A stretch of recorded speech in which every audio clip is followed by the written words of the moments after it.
this week's drive, we record the end of an era.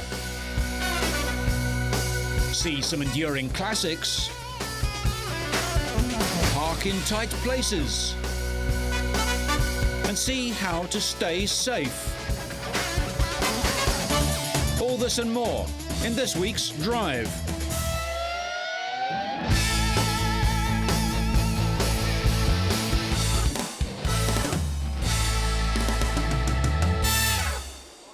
It's the stuff of every schoolboy's dreams.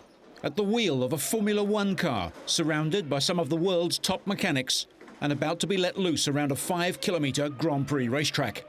But despite the fact that this particular 17-year-old is indeed sitting in a Formula One car for the very first time, it shouldn't be entirely unexpected. Nico Rosberg is the son of 1982 Formula One champion Keke Rosberg, and the young Finn already has quite a reputation in the racing world, and not just because of his name. He won his first go-kart championship at the age of 11, and by the age of 15 was winning races in Formula Super A, the pinnacle of kart racing. In 2002, he made the leap to car racing with ease and dominated the Formula BMW ADAC Championship with 9 wins in 20 races. His reward was a chance to drive the BMW Williams FW24 in official testing at Barcelona's Catalunya circuit, making him the youngest person ever to test drive a Formula One car. Far from overawed in company which included Colombian Juan Pablo Montoya, Rosberg Jr. finished 8th fastest despite a spin. He completed 38 laps, his best a 1 minute 21.7, less than 3 seconds slower than the fastest man on the day, Mark Webber in a Jaguar. Yeah, of course. I mean, today it was already a step towards my dream. I was driving together with a lot of Formula One stars, and it was an incredible feeling to be out on the track in the same car as them. Father Keke watched his son from the trackside, but Nico has found that having such a famous surname has both pros and cons. Well, with the name of my father, it has an advantage, of course, in the way you can find sponsors and all of this, and also the interest of journalists and things like that. But it's also a disadvantage when you're out on the track racing against other people. I think they drive much harder with you. And also I think people speak more negatively about you because they always think that I'm just here because of my father. And so I really have to fight for respect. For now, Nico has his sights set on the Formula 3 series, in which his father runs his own team. But the young man is remaining level-headed about the future. I think that in 2 years I'll be European F3 champion. And then maybe someday my dream can come true and I'll be a Formula 1 test driver. But it's way too far away to even think about it. And just for the record, the youngest driver to compete in Formula 1 was Mike Thackwell of New Zealand, 19 years and 5 months old when he raced in Canada in 1980. That's exactly 2 years older than Nico is now. Could that record soon be rewritten? Sadly, it seems that the Arrows team has reached the end of the Formula 1 road after motorsport's governing body threw out their application to enter the 2003 Grand Prix Championship. The International Automobile Federation, the FIA, issued its official entry list with the 10 teams that completed last season, and a footnote explaining that Arrows, absent from the last 5 races, had been turned down. Formula 1 has slots for 12 teams, but only 11 started the 2002 championship after the failure of Prost. New entrants must pay a deposit of $48 million. Arrows held the Formula 1 record of 382 starts without ever winning a race, and have been hanging on by the skin of their teeth for some years. Tom Walkinshaw took over the team in 1996, and a year ago announced that he'd signed Johnny Herbert as a test driver, and explained why. Johnny brings stability, he brings a known level of performance, so we can rely on what he tells us, and he knows the amount of work and effort that you have to put in the test program to get the benefits out of the car. So when we go off to Australia, Malaysia and Brazil, the person who will be doing all the testing will be Johnny, and that really drives our performance going into the European season. Tom signed reigning world champion Damon Hill for the 1997 season and watched the Briton come agonisingly close to winning that year's Hungarian Grand Prix. But Damon's finest hour had been at Williams, where he won his only championship, and he failed to repeat his successes at either Arrows or subsequently at Jordan, and he retired soon afterwards, still the only champion son of a champion father.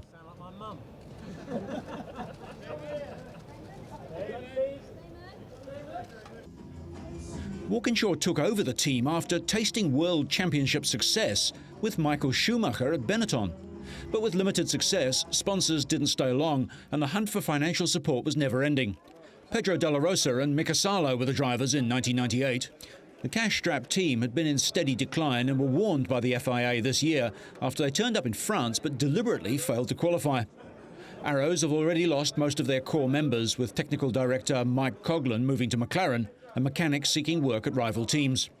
They had no engine deal lined up, with Ford-owned supplier Cosworth taking legal action to recover unpaid bills, and no title sponsor after telecoms company Orange pulled out.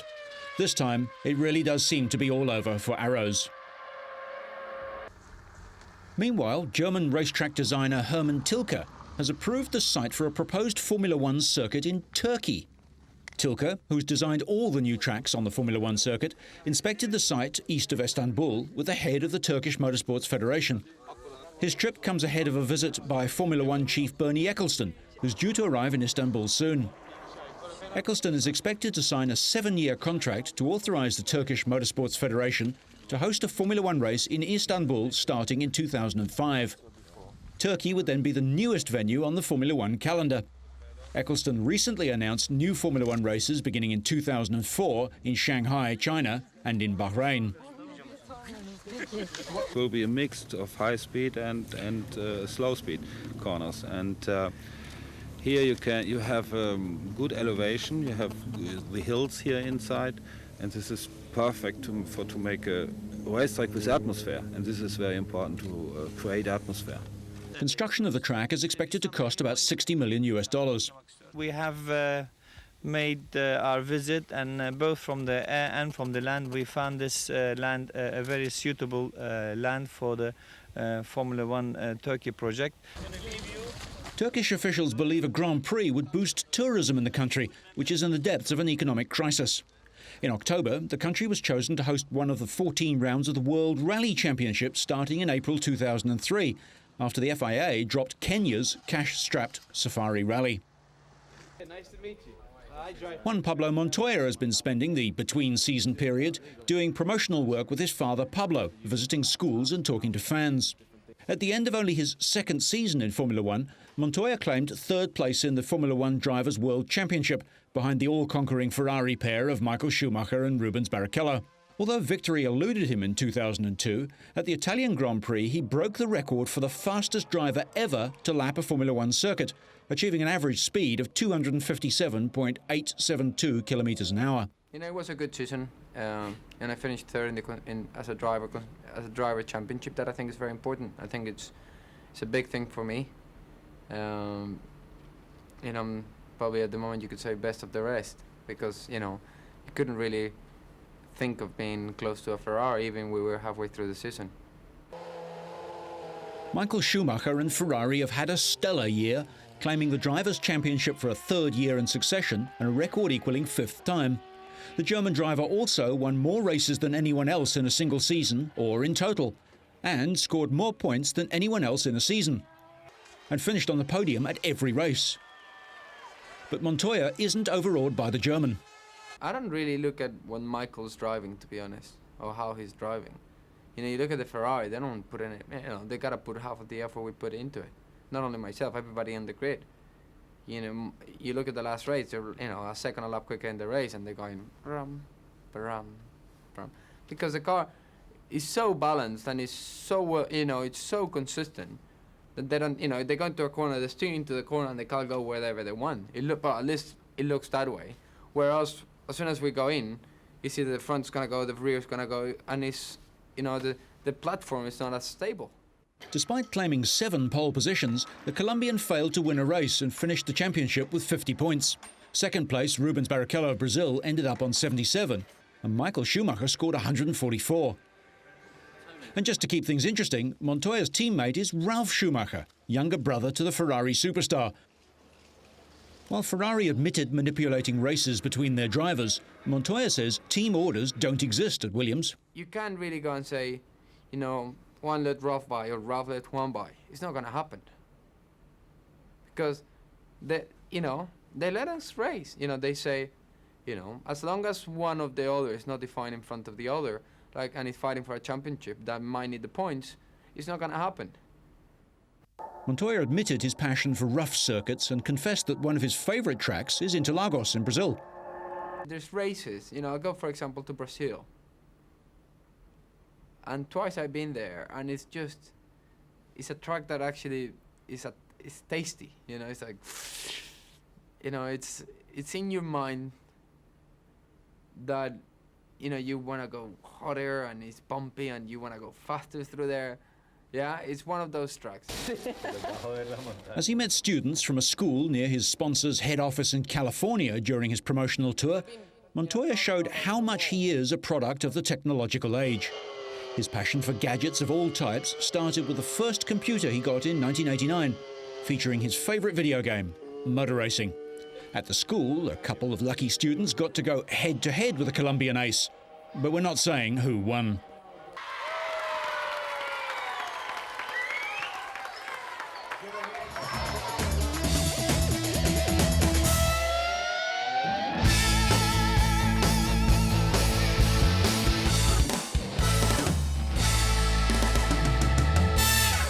We go now to Geelong, 80 kilometres from Melbourne in Australia, for an unusual historic and classic car event.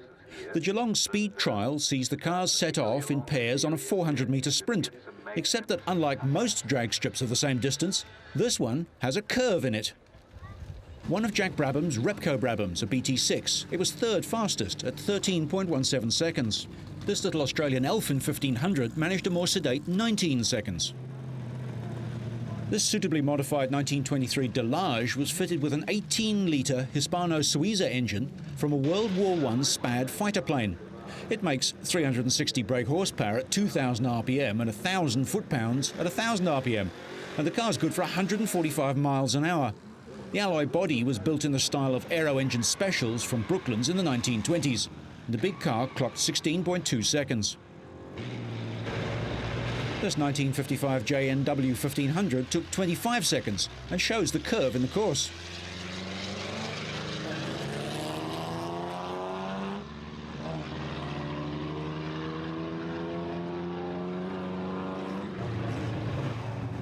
This 5-litre Mustang has a long history of racing successes in Australia and clocked 15.78 seconds.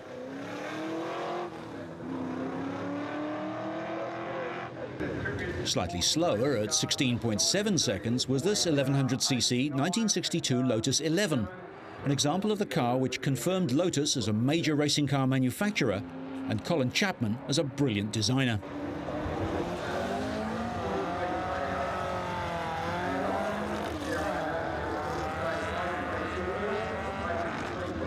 The annual event is a big drawcard in downtown Geelong. Despite being 30 years old, this Formula 5000 Lola was the fastest eligible car by over a second. Andrew Robson thundered down the beachfront road in 10.98 seconds.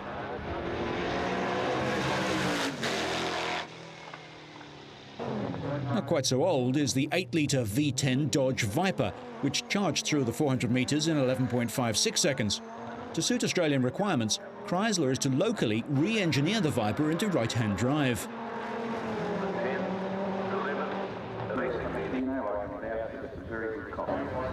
This is one of just 4 Works Racing Austin 7s built for 750cc record braking and hill climbs. Dating from 1931, they were known as rubber ducks and became the first 750cc car to reach 100 miles an hour. This one was sent to New Zealand in 1935 and raced until 1957, when the engine block broke away from the crankcase and it was parked. The present owner bought it in 1986, and after 12 years of irregular effort, a new engine was cast and machined, and it ran for the first time in 45 years in May 2002.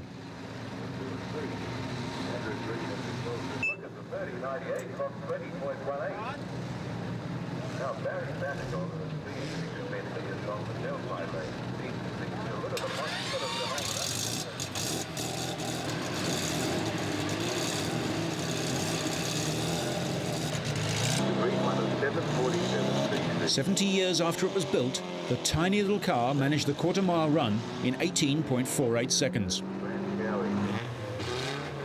A classic French racing blue 1927 1500cc Bugatti lines up against a 1933 750cc MG J3, going 16.5 against 20.53 seconds. This 1920 Cirrus Special has a 5-litre engine and drove down the strip in 18.85 seconds.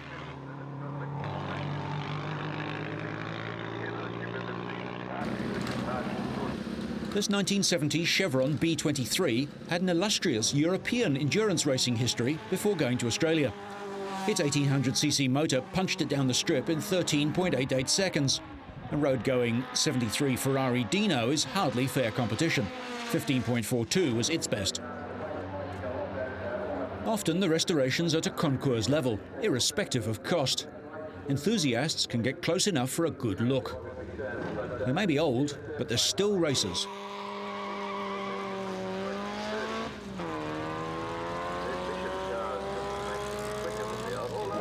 Between 1927 and 1932, Lombard built 132 of these 1093cc twin-cam supercharged cars in Paris. One raced in the 1929 Australian Grand Prix at Phillip Island. Running unsupercharged, it finished second outright. This little 850cc MGP type was built in 1934 and was another former Grand Prix racer, but it managed a surprisingly fast 14.9-second quarter mile. When the 1.5-litre restriction was lifted from the mid-1930s, bigger engine specials appeared. Restored after 8 years after 45 in retirement, the Kleinig Hudson Special clocked 18.4 seconds.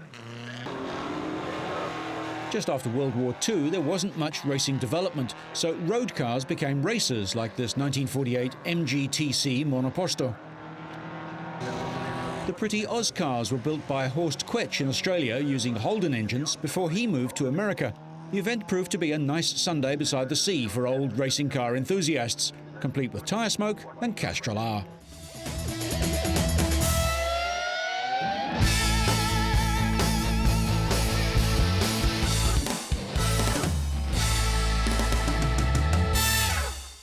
The European New Car Assessment Programme, or Euro NCAP, has announced safety results after subjecting 18 recent model cars to violent front and side impact tests.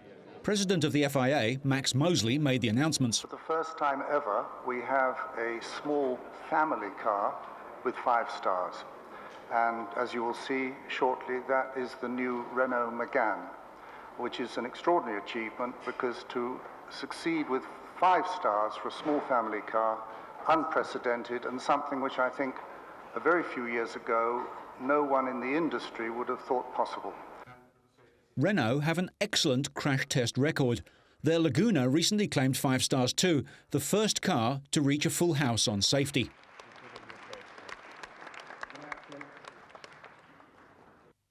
Watch the offset frontal impact in slow motion. The airbags deploy as the car crumples to absorb the energy of the impact and swings around.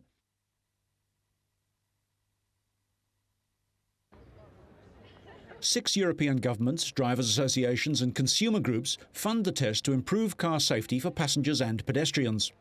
They found vastly improved safety for passengers in the 5 years that they've been testing new models, though making cars safer for pedestrians was too slow. 4 of the 18 models tested in the latest phase were awarded the maximum 5 stars for passenger safety, with 4 now the norm as opposed to 1 or 2 5 years ago. 3,200 deaths every day worldwide from road traffic. It's becoming one of the biggest killers, and in fact I think already is the biggest killer for people between 20 and 40. It's going to overtake AIDS in the next 15 years.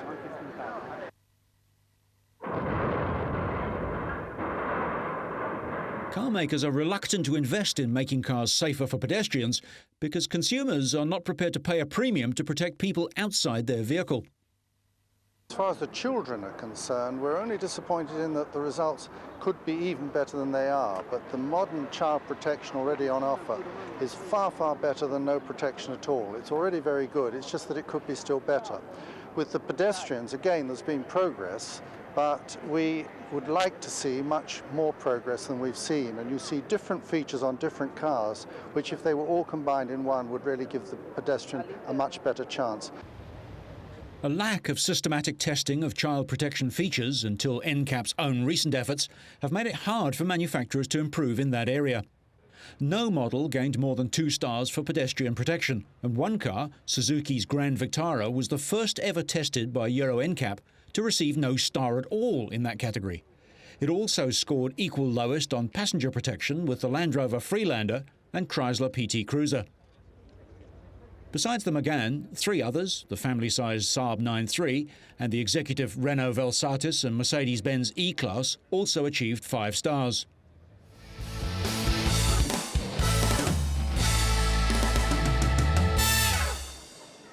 Last week, we brought you the highlights of the British International Motor Show, but not all of them.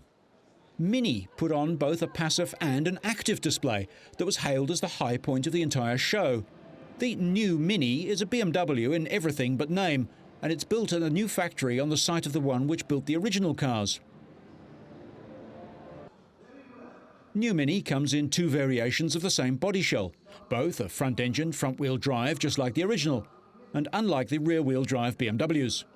The basic car has a 1.6-litre 16-valve engine and either a 5-speed manual or a constantly variable 6-speed Steptronic transmission, unlike the original. But if you want some serious performance, there's the Cooper S. It packs a supercharger that ramps up both power and torque by about 50%.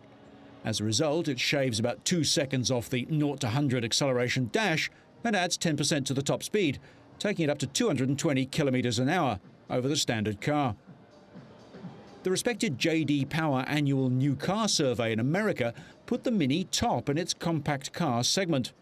Over 117,000 new car owners reported on their impressions in 8 categories.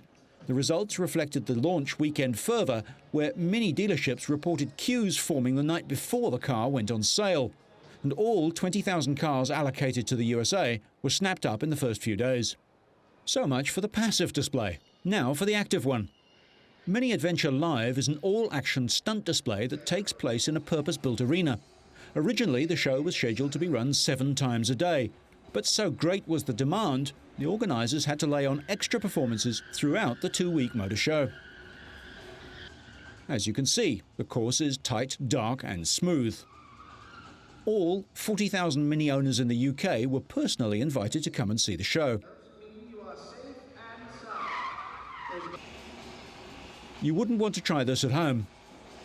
To do this, the cars have a slightly modified transmission to keep drive going, even though one wheel's off the ground.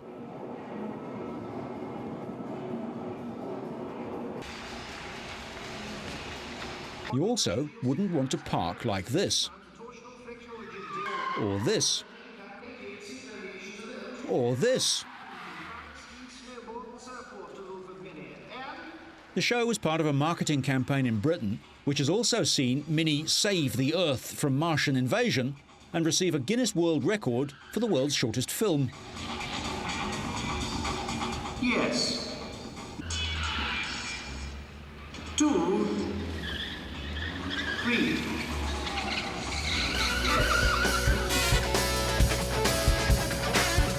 Well, that's all for this week, but so you stay on track and up to speed, make sure you catch next week's Drive.